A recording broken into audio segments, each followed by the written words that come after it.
Hi everyone, welcome to Homerino Collectibles, and today I'm going to be doing a review of the Mighty Morphin Power Rangers Legacy Megazord, aka the Dinozord, the original Megazord. So a bit of a background before we get started here.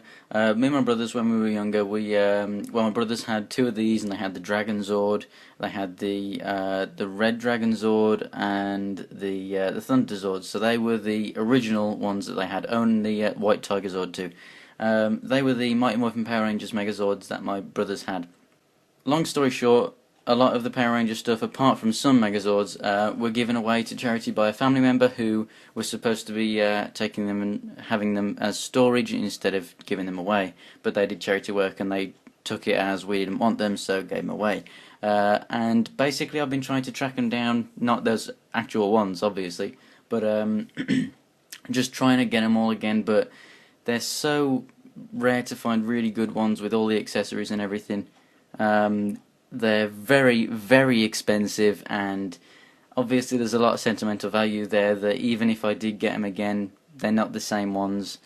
But when something like this comes along, it's just incredible. It's not the first release.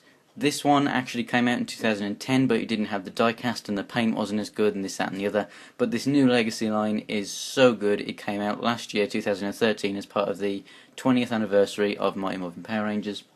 And as soon as I saw it at a good price, I had to pick this thing up. So I got it from Toys R Us, there was a sale on, and I just could not pass this thing up. I'm waiting on the Dragon Zord, but that's enough sort of background history there. So basically, I am very excited to finally have the Dinozord back in the household again. And first of all, let's just take a look at the box here. So as you can see, it says Legacy Megazord. It's got the 20th anniversary logo up there. Bandai 15 plus, metallic paint and die-cast parts. If we come down to the bottom of the box here, you can see you've got warnings and stuff. It doesn't really have to be there because it already said 15 plus. It doesn't really need the choking hazard for not giving its people under 3, because obviously, you know, I'm pretty sure that they're in the age bracket of being under 15, but whatever. So we've got all of those there. If we switch it round to the left, we have the story, so you can go ahead and read that if you wish. Go ahead and pause it. And then down here we have the... It's not super crap, but when you've got the SH Figure Arts figures coming out that are so much better than that, it's definitely crap in comparison. So I'd definitely say if you wanted this Red Ranger, go ahead and get the SH Figure Arts one, because you can only get this. You know, they don't do the rest of the line, they just do a Red Ranger. Kind of weird, but there you go. And then on the back here we have everything that you can do with it, and all the different names of the Zords and everything, and pretty self-explanatory really, everything that's there. And then we switch it round to this side and we've got, stop wobbling, the secret of the Zords. So we've got a little bio of the actual Zords themselves, and then if we come down to the bottom down here we have the Megazord stats. And what I really like about that is it actually has the picture of the Zord from the show, so actually the guy in the suit. So there's pretty much everything around the box, because on the top you've just got that, and I do actually like that CGI image kind of thing there. And then on the bottom, let's see what's down there, just a whole bunch of crap. So yeah, that's pretty much it for the box, so let's take a look at what we get inside. So first out we get this bag of bits, and the first thing out of here, which I really do like, is this little thank you note. So it says thank you for your purchase, and that Bandai wants to hear what you have to say. So it's great that they've, I know it's probably took about a minute to type that up, but it's great that they've taken the time and said, hey, you know, thanks for buying it, and we want to hear what you think, you know, because obviously customer feedback is what makes collectibles better. This isn't just a toy, this is a collectible. These are collectors that are going to be buying this thing, so obviously they want to hear from the collectors and say, so, you know, was this good enough for you, because it's pretty expensive, you know, what should we improve on for future releases, which I think is quite nice. So let's get the rest out of here. We have the instructions, which I think is good for people who have never had the Zord before, but because most of them are going to be collectors who are buying this, you're going to have had the Zord before, so you know exactly how to use it. But it shows you where the stickers go, it shows you how to transform each individual Zord, and how to put him into the tank mode and whatnot. So pretty good there, you know, very useful, and it doesn't use up a lot of paper, so it's not too bad either way. So, and then finally here we have the sticker sheet, and you can kind of see me there, hello. And yeah, basically there are already some stickers on the set, and then there's these ones, so I do wish that these were all on there. They have also included these down here, but they're not actually stickers, so I guess you could probably cut an edge around that and peel them off. I'm not too sure, but I do wish that they were stickers so that you could put them on like a laptop or on your wall or something, because they look pretty cool, so it would have been nice. So as you can see, all in all, 27 stickers. It's not that bad, you know, it's not anything crazy. I guess it's a lot like the original one, putting on your own stickers, but the fact that some of the stickers are already on there and they are actually done well, they're not like misplaced, you know, the stickers have actually been put on well, as you will see in a second. I think that it would have been nice if these were all just already on there. Obviously I'd prefer it if they were all just molded detail and whatnot, just like the Dragon Zord, so that you don't have to use any stickers, but because they used an existing mold, whereas the Dragon Zord wasn't existing and they've improved on that already, you know, we do have some stickers here, but they're not too bad.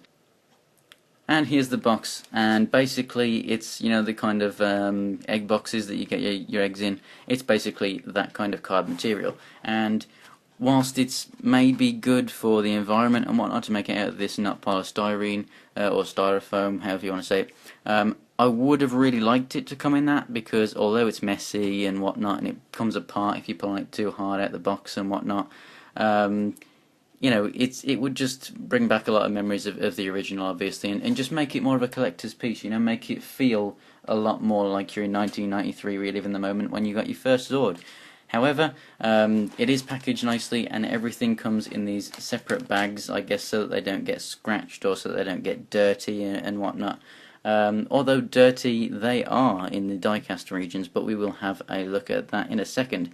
So everything comes in these bags very simply. So you've got your power sword, you've got your mammoth head over here, and then you've got the guns that attach to the pterodactyl over here, and then basically the arms come separately like that, and then this whole section will come out as one.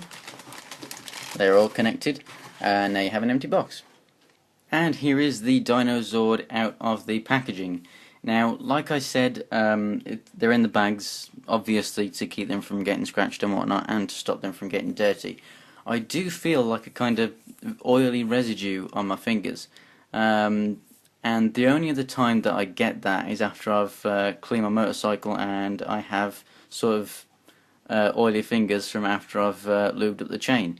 So that obviously means that there's a lot of oil and whatnot on this thing left over from production, most probably from the die-cast parts. So I understand why they put everything in those bags, but I definitely do feel that those die-cast parts are very dirty themselves in their look as well. They're not a super crisp chrome like you get in these gold sticker detail parts here. Basically, the die-cast is everywhere you can see chrome that isn't a sticker. So basically you got die-cast up here, here, and here. If I bring it in close here, I'm going to take a look at the thigh right here. I'll move the arm a little bit. There we go. And bring that in. As you can see, it's not super crisp like the actual molding. You can see how it's like it feels smooth, but it's not super smooth. You know, you can see the little dimples and whatnot in it, just the little tiny impurities. Now that's absolutely fine in looks and whatnot. You know, just give it. I don't know if you could polish it or something, but just take one of those cloths that, you know, like you clean your phone screens and stuff with. Just take one of those cloths. Maybe you could use polish, I don't know, and just clean that up a little bit. I don't know how that's going to affect paint there, so if you do choose to like use some kind of a cleaning fluid like polish or something, you know, don't blame me if it ruins your figure. But basically the bad side to these little impurities is just that that's obviously where the build-up of oil has occurred. You know, after just taking it out the box, you really do feel it on your fingers. So I would definitely suggest cleaning this thing up before you put it on display. Not only will it make it a little bit more shiny, but you definitely can feel that kind of residue. It's most notable on the actual like bags itself. And it's not crazy, it's not like it's covered in a gel or something, you know, but it is noticeable and it shouldn't be, it should not be there. So what I'm going to do right now is I'm going to take this guy apart, I'm going to put all the stickers on and we're going to go through the figures individually. Okay guys, so now they all have their stickers applied. The stickers, they're okay, they feel a very good quality and they feel like they're going to last, especially when you look at the ones that have already been applied. They all go down very well, they're very sticky, you know, they're very good. The only bad thing is, as I was taking some of these off for the Pink Ranger's Zord, is like the outline that's cut wasn't cut very well. So 27 in particular, when I peeled it, instead of peeling it off the paper back, it peeled up a layer of the paper because it was stuck too good, so then I had to try and peel that off there, which was fine with X-Acto blades, but definitely, you know, it's a good sign that it's even peeling up the backing on some of them, like showing just how sticky they are. But a bad thing about that also is that some of the edges are actually not cut too great, so we're going to go over to the pterodactyl over here right now just to show you exactly what I mean, and I'm going to come in here now. These are the ones I'm on about, the blue ones. Now, as you can see, I mean, there was actually molded detail underneath this, so that's another thing. A lot of these stickers actually cover molded detail, which is kind of weird. It kind of shows that they should have just painted it. And we also just have a little bit of a messed up paint job right on the corner there, but that's the only one that's got a bit of messy paint. But over on this side, as you can see, the blue triangle is level with it, but the black outline actually comes out and overruns on that line right there. Don't know if you can see that very clearly or not, but it's actually not cut straight, you know, they're not actually, the black outline isn't actually even all around the triangle on both of them, so kind of weird. It's either how they're printed or how they're cut or something, but I don't know, they're just kind of strange. They don't really sort of fit their own things, but this is also a sticker that you put on, and this is a sticker that you put on right here. And something I've got to point out with this, the die-cast piece is the head of the pterodactyl right here, but as you can see, the inside is all this grey moulded plastic. Now, it's not a boring grey plastic, you know, it's got like a kind of metallic kind of look to it, but unfortunately, these stripes right here on the inside that are moulded in should be pink, and there should also be a lot of red and white in there, just like the original toy, and it doesn't have that. So even though I don't really like stickers because they're not going to last the test of time like paint would, but you know, I'd at least like, seeing as we've got nothing in here, I'd at least like some stickers to put on there to get some pink inside there, because although it looks great as the chest piece, you flip it over into the pterodactyl form and it's just grey. You know, it's not red, it's not white, it's not nothing, it's just crap. And they've even used pink paint over here on the pterodactyl head. So why they couldn't put it inside here, I have no idea. So like I said at the start, there's some good things and some bad things about this. Well, that's definitely something that's a lot worse than the original. Just complete lack of detail in some areas, and it's just ridiculous, and they should not have done it, especially when they've upgraded this from the version that came out in 2010, and they're calling this the Collector's Legacy Edition. They really should have upped their game on that. I'm pretty disappointed about that, but other than that, it's a very good piece, so we're going to put that to one side. And now we're going to look at the Triceratops here. So we get this very nice chrome detail on the tail section here, and we have a sticker on the underside there, which will obviously form the knee. This is also bad in comparison to the original, because the original had a tailpiece here that you could rotate, and they were the cannons, so you'd flick out the tail and then rotate those cannons around, and that doesn't have it, and what's moulded in is just like a moulded in rectangle. It doesn't even look like those cannons. And the actual bot in the show did actually have those, so it's actually not accurate. I like that it's got the chrome piece there, but it's just not accurate. This has changed colour from the 2010 version. This is now that grey instead of a black, which I think does look better. Sticker choices on here, they look great apart from this one. There's actually a screw hole here and the sticker goes over it, so I'm kind of worried about this one drying out over time. It is on the inside of the leg because this is the left leg, but you know, I don't really feel too great about that. They could have just moved that screw hole up a little bit, I'm sure. So that's a little bit disappointing too. But very nice sticker detail on the inside here. Really do love the look of that. And then we get really nice detail over here. This sticker is slightly more of a cream colour in comparison to the crisp white on the head shield there, but it's not too bad. And then we get these nice pieces which they do move a little bit, but I don't think they're really supposed to. So I don't think that you can actually take these out like the original, so you're not going to lose these, so that's fair enough. But a major downside to this is you cannot roll the wheels, so that's kind of disappointing, especially as you can form the tank mode, so you're just going to be scraping the tank mode across the floor, but we'll get to that a little bit later. So over to Saber-Tooth Tiger right here. You can move these, obviously, yet you have to for the two different modes. The legs do have full articulation, and then these ones just go in and out, obviously. But you know, the wheels do not move, so that's kind of disappointing, but at least they've been painted on. Again, we get the sticker on the underside right here. These stickers are very nice. It really does fit on there very well and looks very good. These ones, however, these black circles, they're actually moulded on in the plastic underneath. They're not black underneath, but the fact that they've actually moulded in a lot of the detail that's on these stickers, and then they've just, instead of choosing to paint them, they've just gone and put the sticker on there. It kind of annoys me because we've got red paint here, we've got red paint on the eyes and everything. You know, this is a sticker up here too. That one looks extremely good. It looks painted on, and same as these a little bit, but there's just no excuse for it. I mean, some of these chromed stickers, they've actually made chrome parts, so why couldn't they chrome it and attach it somehow?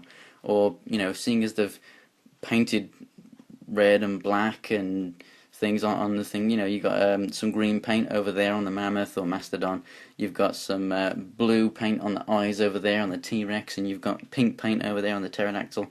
They could have put all this paint detail on and just spent a little bit more, just on a little bit extra paint and put it on there, but it's kind of annoying that they haven't done that, you know, seeing as this is a collector's item. I don't know, because for me personally, like, I think kids enjoy stickers. I never enjoyed stickers as a kid because as a kid I took care of my toys, so even as a kid I had that collector's mindset of one day these stickers are going to peel and they're going to look crap. So, you know, as a collector I'd really like them to be painted on, and it's just, it really does annoy me. So moving on to Mastodon, the stickers on the head are already applied, and so are these, but this is something that really does annoy me. They've actually got the red and gold paint right here, so they've even painted with the same colours as these stickers, and they still couldn't be bothered to actually just paint all the other detail. It really does annoy me.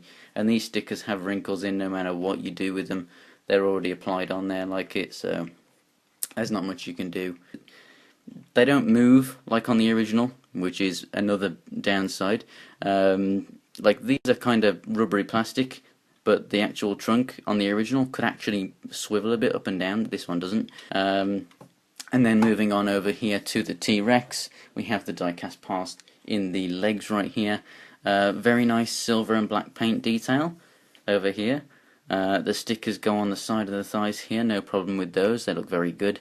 And then you've got a sticker that you apply here, here, and then inside the mouth, if you open it up, you apply these stickers, which are the flamethrowers.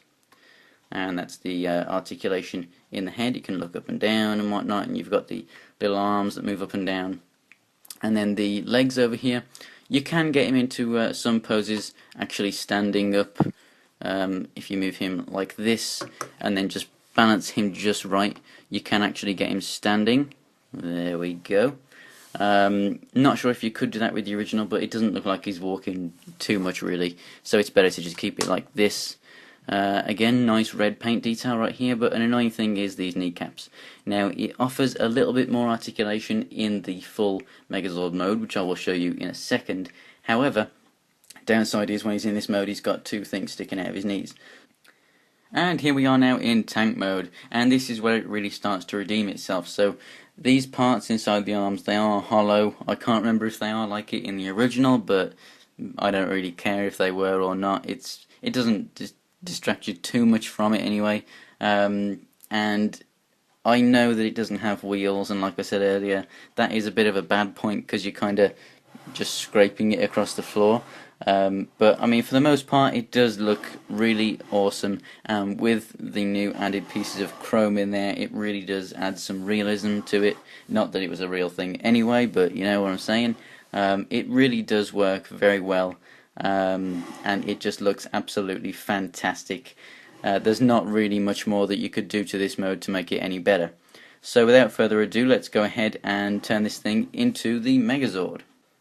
And here we have the Megazord fully transformed, and this is really the mode that it excels at massively. There is nothing, absolutely nothing that I can find wrong when I'm in this mode. So this is really the mode that captures it for me, and I'm sure that this is the form that everyone will be displaying this guy in. As you can see, the chrome really pops now in this form because you open up the arms of the Mastodon so you can see all that chrome, and then you've got it in the thighs and in the legs down there. And the stickers, if you look back at the start of the video, you could see that they were plain. You can see that the stickers now really do bring an extra bit of added depth into this figure. It actually makes it look bigger. And it is just so cool. And something that I've realized, which is absolutely incredible, which is the feet are actually on an angle, as you can see, but they have little molded bits on them to actually make them do that, which I'll show you in a second. But basically, this is a more sort of realistic look of it than the original. The thighs are slimmed down and lengthened, and the fact that those knee ports are on there not only adds a little bit of articulation, but it actually gives it the proper length legs, because the connectors for the old one would have been these actually plug into the knees of the T-Rex, so these would be the connectors. So these would be all the way up to here, and the thighs would be nice and thick, and these would be really thick. Whereas because you've got that much extra length, and then these aren't as thick as the old ones, they're about the same length-ish, but they're like really, really small in comparison to the width. They're just more in proportion to the entire robot, and in this form it just looks so much better than the original.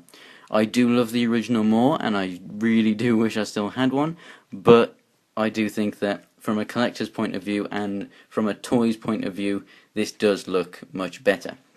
So let's go ahead and show you what I'm on about down here. If we pick it up, oh, and also because they are much more sturdy, you can pick this guy up from the legs and he won't fall apart, whereas with the original it would. Even though you've got more weight with the die cast, the connector ports are very good. But down here on the bottom, if you can see that, you see you've got a little bit of blue sticking out here on the one side and yellow sticking out here on the one side. That means that it just helps to give it a natural wide stance, which looks phenomenal. So you do have some of that plain grey plastic still right here on the edge of the knee. You got it here on the pterodactyl piece, and then on the fists. And if we go over to the back, you've got it on the back of the T-Rex legs, the guns that stick on the back, and the Mastodon / Mammoth legs. But that's it. I mean, if you had that all chromed up, or if you had that all super metallic, I agree it would look kind of strange. But I mean, I think it might be alright like this, like some aspects of it, but I think that it suits it pretty well. Articulation then exactly the same as the old one. It would be nice if this one you could like turn the head or something. That would be really cool, but you can't. You can display the shoulders however you like. I mean, you can have them down all the way if you want to, like this, or you can have them just here. I like to do that because it covers up the connectors inside. So the arms turn all the way around. They're a bit more stiff than the older one because it's metal. The hands, I guess you can call that articulation. They can kind of move in a little bit there. If I just put it back in, there we go. Legs, you just got a little bit forward and they don't move back. Put them any more forward than that and you're going to knock the pterodactyl piece off. But just like the original, they don't move back. The knees don't move back, but they do move forward. But the extra articulation is actually a swivel at the knee. That's something that you couldn't do with the original. So if you want to, for a slightly dynamic pose, you can have one leg turned, a bit like that, which I think is cool, but it would be awesome if you could have him standing like that and actually look at you. If you could turn the head, that would be so much better, but, you know, it doesn't matter that you can't do that, really. So as for accessories, we have the shield, which is made of the Mastodon / Mammoth head.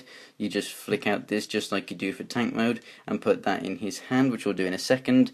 And also something that was lost from one of our sets when we were younger is the power sword. So I haven't seen one of these in real life for even longer than I've seen a Megazord. So this is absolutely incredible to finally have my own power sword again.